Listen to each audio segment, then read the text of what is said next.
Chapter 2 का जो है ना, चैप्टर 2 का थ्योरी आप लोग को आज मैं बताता हूँ। इसके पहले तो मैं बता चुका हूँ, मगर फिर से मैं बताता हूँ। जैसे कि बहुपद है, बहुपद क्या होता है? तो पोलिनोमियल्स होता है, ठीक है, पोलिनोमियल्स, ठीक है। और पोलिनोमियल्स जो है एक प्रकार के कह सकते हैं कि बीजगणितीय हिस्सा है। क्या है? बीजगणितीय, यानी अलजेब्रा का एक हिस्सा है। और यहाँ पर अगर देखा जाए तो बीजगणितीय व्यंजक को ही बहुपद बोला जाता है। बीजगणितीय व्यंजक को ही बहुपद बोला जाता है। ध्यान दीजिएगा इसमें, जैसे यहाँ पर 2x स्क्वायर, 2x प्लस 2 या x क्यूब, इसमें भी कुछ आ सकता है, ठीक है। आप लोग को पहले मैं बता चुका हूँ, ठीक है। यहाँ ध्यान दीजिएगा, चर और अचर, चर और अचर, ठीक है ना। कांस्टेंट, वेरिएबल्स एंड कांस्टेंट, समझिएगा, वेरिएबल एंड कांस्टेंट। यहाँ पर समझिएगा, जैसे चर क्या होता है? चर किसे कहते हैं? अल्फाबेटिकल नंबर को चर कहते हैं। जैसे ABCD से लेकर Z तक अल्फा बीटा गामा आ सकता है, ठीक है। उसे क्या कहेंगे? चर कहेंगे। तो जैसे देखिए यहाँ पर हम लोग ABC .x y z ले सकते हैं। इसमें अल्फा बीटा गामा भी आ सकता है, ठीक है। वो अल्फाबेटिकल चर हो जाएगा, ठीक है। और अचर क्या हो गया? जैसे 1 2 3 4 5 डॉट इंफिनिटी तक, यानी जितनी संख्या का कोई आता है, भाग लेता है, तो उसको क्या कहेंगे बाबू? अचर कहेंगे। क्लियर? अब तो समझ में आया कि चर और अचर क्या होगा। अब बीजगणितीय का ही हिस्सा है ये। अब यहाँ पर टाइप ऑफ पॉलिनोमियल्स जो होता है, बहुपद का प्रकार, बहुपद का प्रकार। तो बहुपद का कोई निश्चित प्रकार नहीं होता है, मतलब कि विभिन्न प्रकार हो जाता है। क्या हो जाता है? विभिन्न प्रकार हो जाता है। पूछिए कैसे? तो चलिए आप लोगों को बताता हूँ। रैखिक बहुपद क्या है?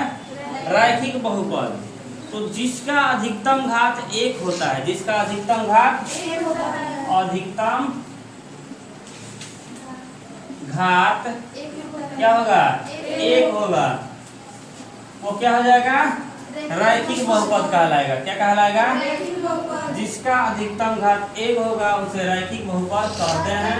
जैसे में आप लोग ले सकते हैं, जैसे x प्लस 2, ठीक है, t प्लस 1, या फिर कोमा डाल के इसमें लिख सकते हैं यहाँ पर 2t, ठीक है। यहाँ पर जैसे मान लीजिए 3a, ये क्या हो जाएगा? क्या हो जाएगा? रैखिक बहुपद हो जाएगा। क्या हो जाएगा बाबू? रैखिक बहुपद। चलिए द्विघात बहुपद के बारे में जानते हैं।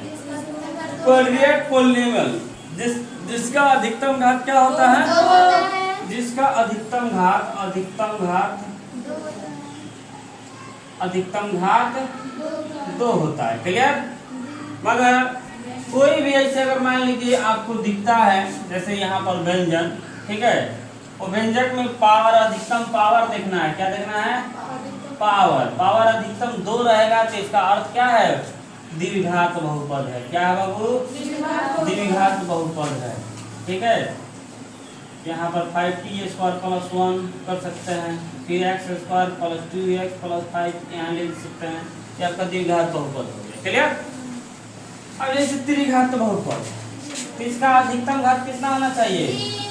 अधिकतम घात 3। क्या हो जाएगा बाबू? अच्छा, घात का अर्थ क्या होता है?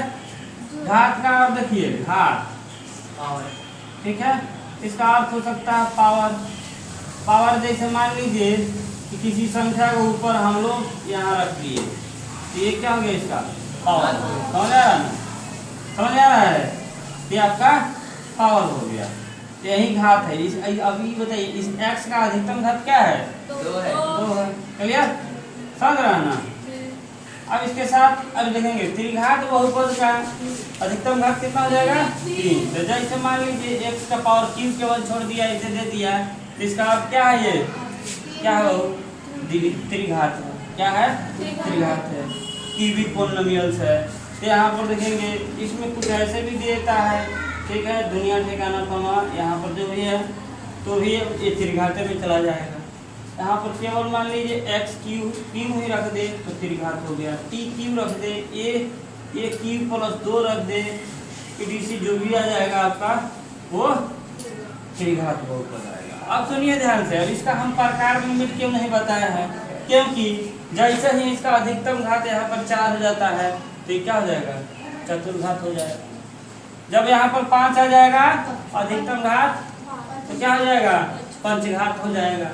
जैसे 10 आ जाएगा 10 घात हो जाएगा, यानी 1000 आएगा 1000 घात, 2000 आएगा 2000 घात, इन्फिनिटिव रहेगा इन्फिनिटिव घात में बदल जाएगा। ठीक है, इसलिए हम लोग जो है ना 10वां में यहाँ पर द्विघात का ही चर्चा दिया है, द्विघात तक ही चर्चा किया है। आप एक्सी में जाइएगा तो आपको त्रिघात मतलब मिलता है, मगर कभी कभी आपके एग्जाम में भी पूछ देता है, तो ये ध्यान देना इस पर, त्रिघात बहुपद के बारे में भी जानना जरूरी है।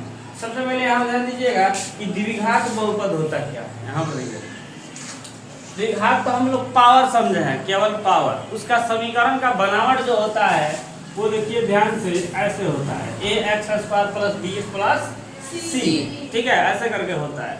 जिससे अगर मान लीजिए आप इसका शून्यक निकालते हैं, शून्यक का अर्थ समझते हैं ना, अल्फा बीटा के मान निकालते हैं ना, तो आप शून्यक जब निकालते हैं तो सत्यापन के लिए आपको प्रयोग करना होता है। ठीक है, जैसे शून्यकों का योगफल, शून्यकों का योगफल, तो अल्फा प्लस बीटा अर्थात माइनस बी बाई ए हो जाता है। क्लियर, शून्यकों का गुणनफल अर्थात क्या हो जाएगा इसका, अल्फा इंटू बीटा बराबर सी बाई ए हो जाता है। उसी तरह हम लोग त्रिघात में चलते हैं तो त्रिघात के लिए बाबू क्या हो जाता है, ए एक्स के पावर क्यू, ठीक है ना, plus b x square plus c x plus d हो जाता है। ठीक है, अब ध्यान दीजिएगा सत्यापन के लिए यहाँ पर शून्यकों का योगफल alpha beta gamma, alpha beta gamma बराबर क्या हो जाएगा, माइनस बी बाई ए, और शून्यकों का गुणनफल,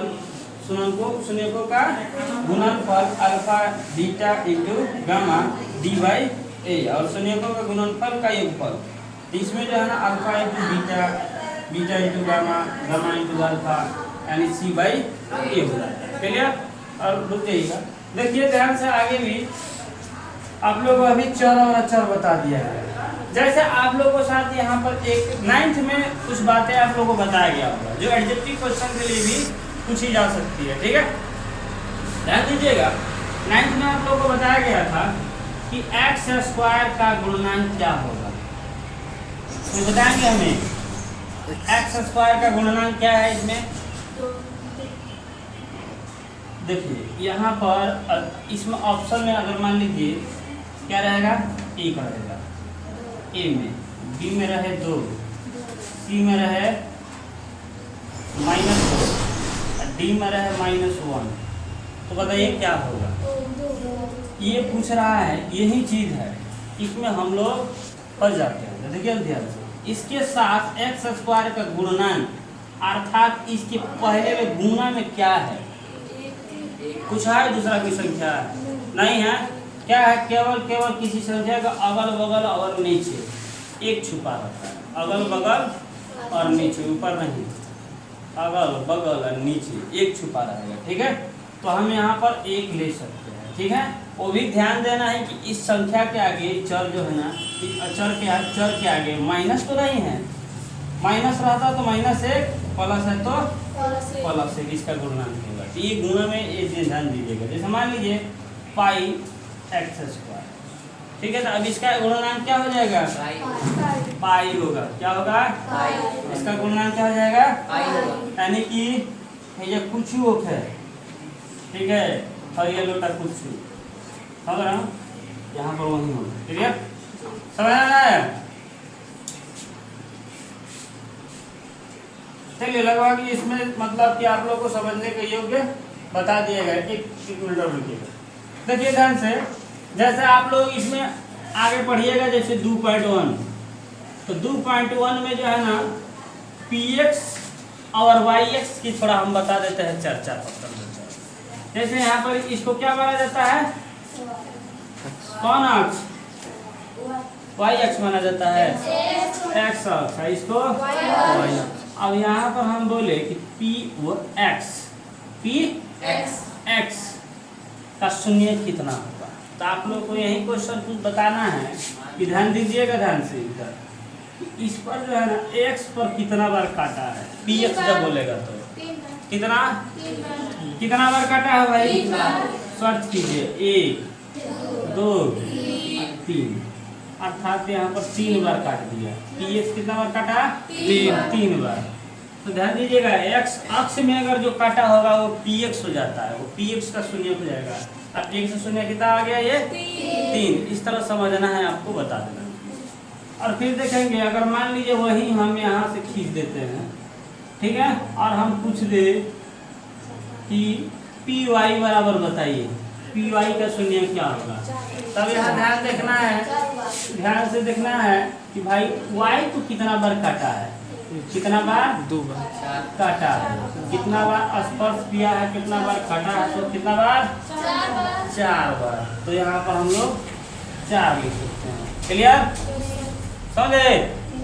आगे जो है चैप्टर में आपका द्विघात बहुपद के बारे में चर्चा दिया है, तो उसमें से आप फिर क्वेश्चन आगे मैं बताता हूँ, तो समझिएगा। ठीक है, धन्यवाद।